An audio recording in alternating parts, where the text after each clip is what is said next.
is officially spooky season. Super excited. It's the beginning of October. So today we're going to talk about a ranking of our top 10 first sequels in horror history. We know horror movies more than any other movie have sequels out, out the wazoo, right? They're always making horror movie sequels. There's so many.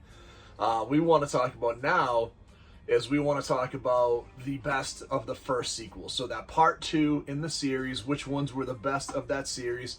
It's funny as you go along, there are certain series, like for me, Halloween 3, Nightmare on Elm Street 3, those are the best of that series.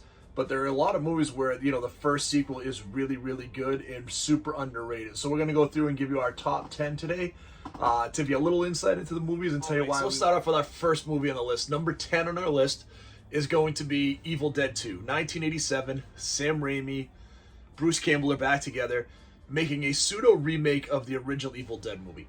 I like this movie a lot. I think in a lot of ways it's a better movie than Evil Dead 1. I think Evil Dead 1 is scarier, and if I would rank the two movies, I would tell you to watch Evil Dead 1 first. But Evil Dead 2 is fun, it's goofy, it's scary, we get the chainsaw hand, we get the tone that changes from really scary and gory to more focused around that horror comedy.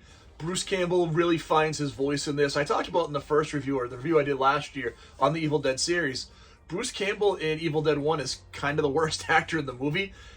He has a lot of charisma, but I think in Evil Dead 2 he's really found his voice as Ash, and I think this movie's great.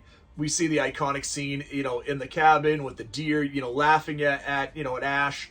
Ash just kind of absolutely losing his shit. So this is kind of the start of where the series would go, and interesting in this series, right, because it would go really comedic in Army of Darkness, then super dark in 2013's Evil Dead, and then even the most recent Evil Dead was really a lot more dark in tone. So really good movie. That's going to be number 10 on our first, best first sequel in a series. Number 9, we're going to talk about 1981's Halloween 2.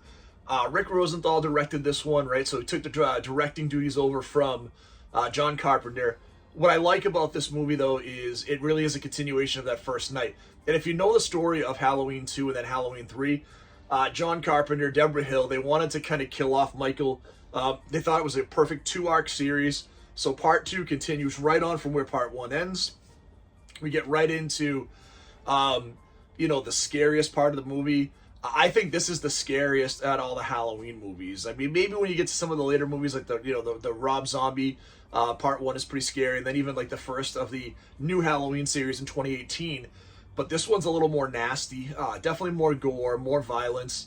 I always talk about, like, the scene that always stuck with me as a kid was that razor blade scene with the little kid from the trick-or-treating. I just think it has a more nasty, sinister tone.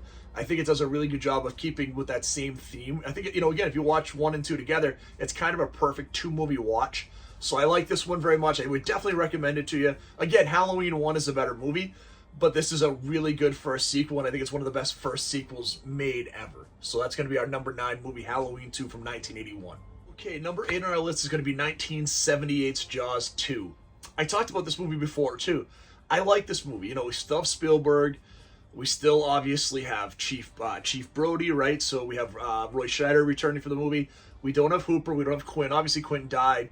So it's a different story, but very much a continuation of the first movie. Amity's attacked by a shark again. No one believes Brody again. He actually loses his job. But I think the scare factor is up on this one. I think while Jaws 1 was a very tense, well done, very well acted movie, Jaws 2 is not nearly on the level of Jaws 1 from a performance standpoint, especially from the actors. But where I think Jaws 2 stands out, I like the amped up suspense of having the kids stuck out in the ocean with the shark attacking all these kids kind of together in their little boat city.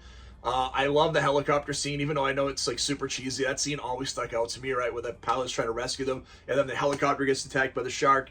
The ending is a little bit of a letdown, but I think it's a very well done, well acted Jaws movie. I think the gore is definitely amped up, the violence is amped up, the shark is amped up.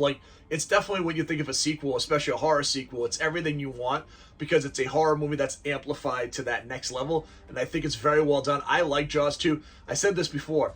If I'm sitting down to watch a Jaws movie, there's a lot of times I will watch Jaws 2 or Halloween 2 over the originals, only because of the slower pace and the story in the originals, and I've seen them so many times, that quick, more almost action-style pace in the second movies can tend to make it more. Number 7 is going to be Texas Chainsaw Massacre 2. We have Tobe Hooper return to actually do a sequel. And what I love about this movie didn't come out until 12 years after the original, right? Texas Chainsaw Massacre came out in 74. We got this in 86. And what Toby said is, I'm going to make this movie. It's going to be completely different. What I loved about this, if you saw the poster back in the day, they were like riffing on The Breakfast Club, right? It was not taking itself seriously. It was a horror comedy, but it was a very good horror comedy. It was bloody, way more gory again than the first one. That Texas Chainsaw Massacre has this reputation of being a really gory, bloody movie, and it just isn't.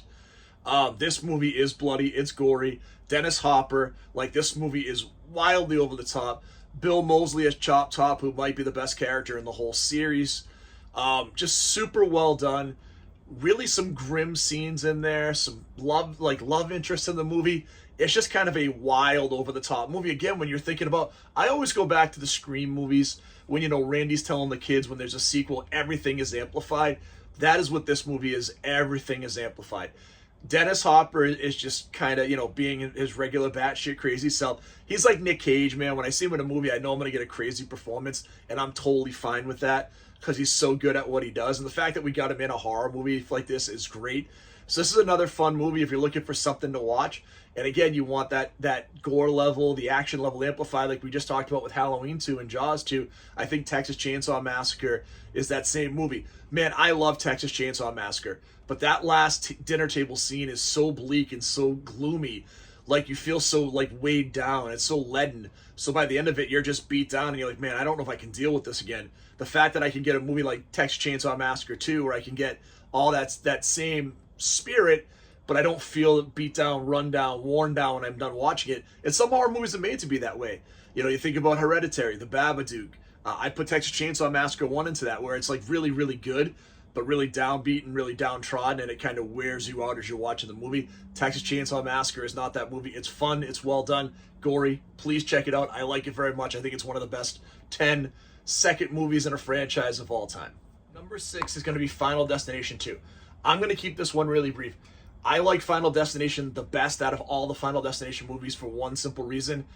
I think that it has the best premonition scene. That car chase scene or car crash scene on the highway is epic. And then afterwards you would get into some really elaborate deaths. What I like about 2 and what I like it better than the other sequels is because in 2, while you had these elaborate deaths, they hadn't gotten like over the top ridiculous yet. I mean, some of them were still pretty out there. But again, as you make these movies, it's kind of like the Saw movies. The more you go on, the more elaborate and the more ridiculous you have to make this. This is also the last movie on the list that I still think the first movie in the series is better.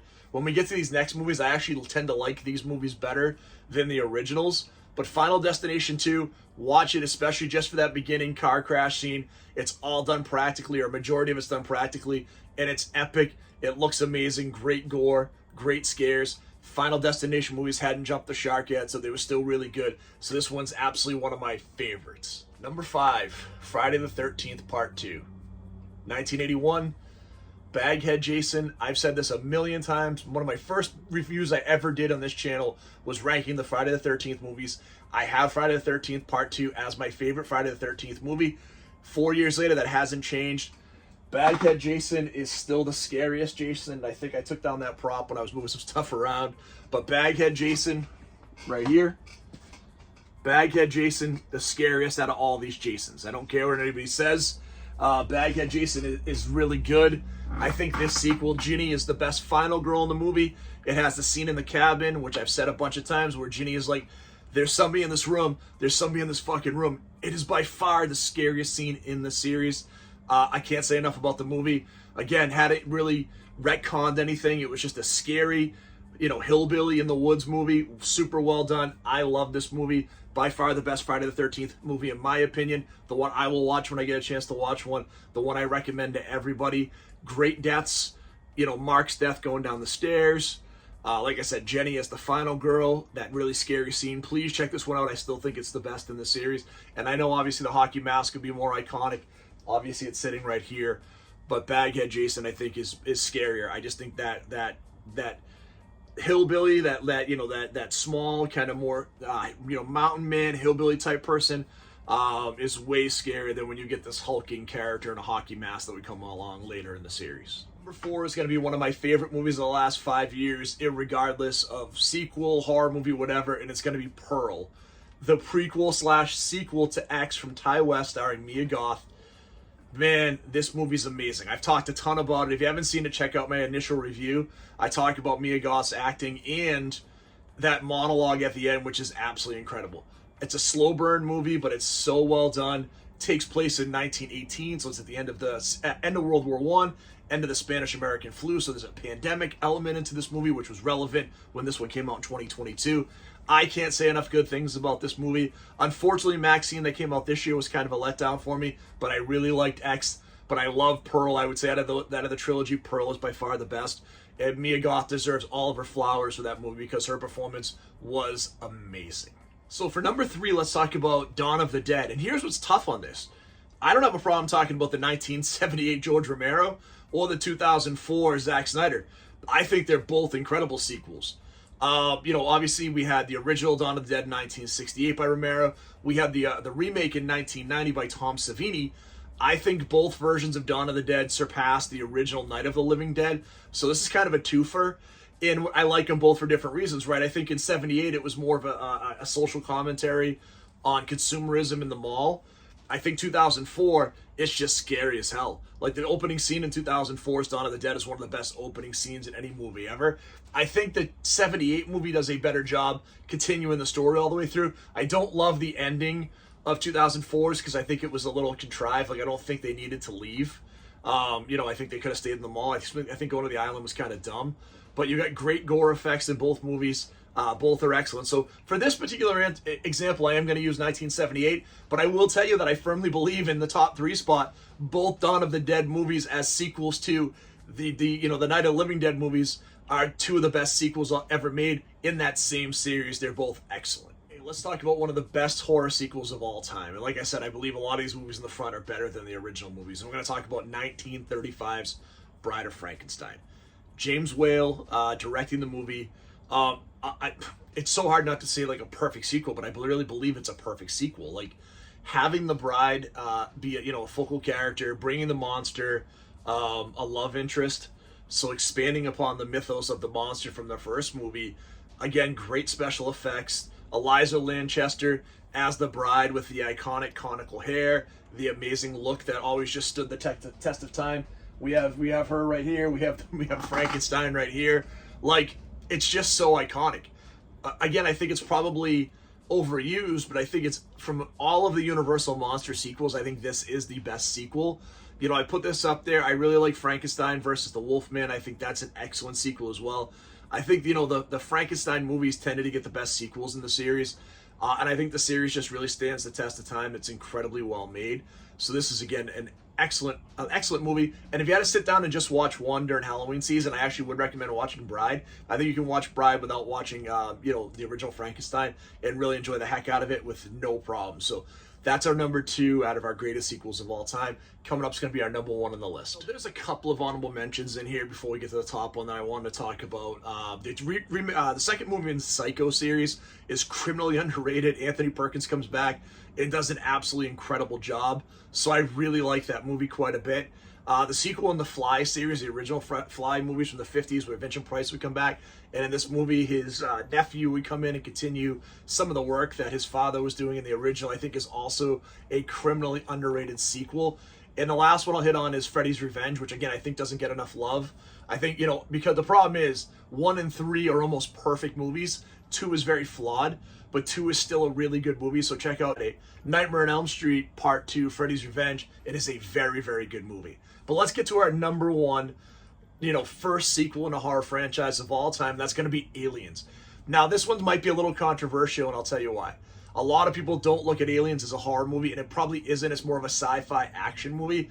But there's a lot of horror elements in this movie, right? We've got face huggers. We have the alien queen. We've got little kids in danger. We've got that scene where Ripley and Newt get locked in that one room where Paul Reiser's character is trying to get them to actually be impregnated by a face hugger so we can get the alien embryos inside of them in stasis back to Earth. Like, there's a couple of really good scenes in this movie that have a lot of tension. But you also have the incredible scenes with the Space Marines. We've got, just just so much iconic action in this movie. Bill Paxton, chewing the scenery, who is absolutely amazing. I still laugh every time when you have the female Marine, and Paxton, says, "Hey, have you ever been mistaken for a man?" And she's like, "No, have you?" I still crack up. I've seen it 100 times. There's the 5x5 language when they're flying the plane, which I don't know if it means anything, but it became like, canon in a bunch of video games. It's just a perfectly made action sci-fi movie. And Cameron was at like the beginning of his full strength, coming off of Terminator. He knew he could make a great sci-fi action movie. This is that example of that movie. This one's tough. I actually do think Aliens is a better movie than Alien, but I think Alien's almost a perfect movie. Aliens is right there. Like these two are like so neck and neck for me. It's kind of like Godfather 1 and Godfather 2, where I don't know if there's a right answer. And if you ask me on a specific day, I would probably go back and forth. I would vacillate. But I would say for this one, I'm going to go Aliens right now is a perfect sequel. It is right up there with Alien. Great action, great acting, great special effects, amazing directing, great set pieces. Just everything across the board works in this movie. And it's my #1 horror sequel of all time. We're talking about the first sequel in a franchise. So that's it, everybody. We're into spooky season. I will be at Halloween Horror Nights in Anaheim later this week. I can't wait to share that review with you. When we get back, we're definitely going to hit on a couple of the new horror movies. I know I'm going to see Smile 2 opening weekend. I'm going to try to hit 1 or 2 more, haunted experiences. We do have that Halloween party coming up, so hopefully I can shoot another video of that best yard haunt house in America that's up in North Shore, Massachusetts. That was amazing last year. So lots of cool stuff. We've had a lot of subscribers come on recently, so thank you very much to all of you that have come on the channel. We appreciate all of you. If you are new to the channel and you haven't subscribed, we ask that you do so. And as always, stay scary.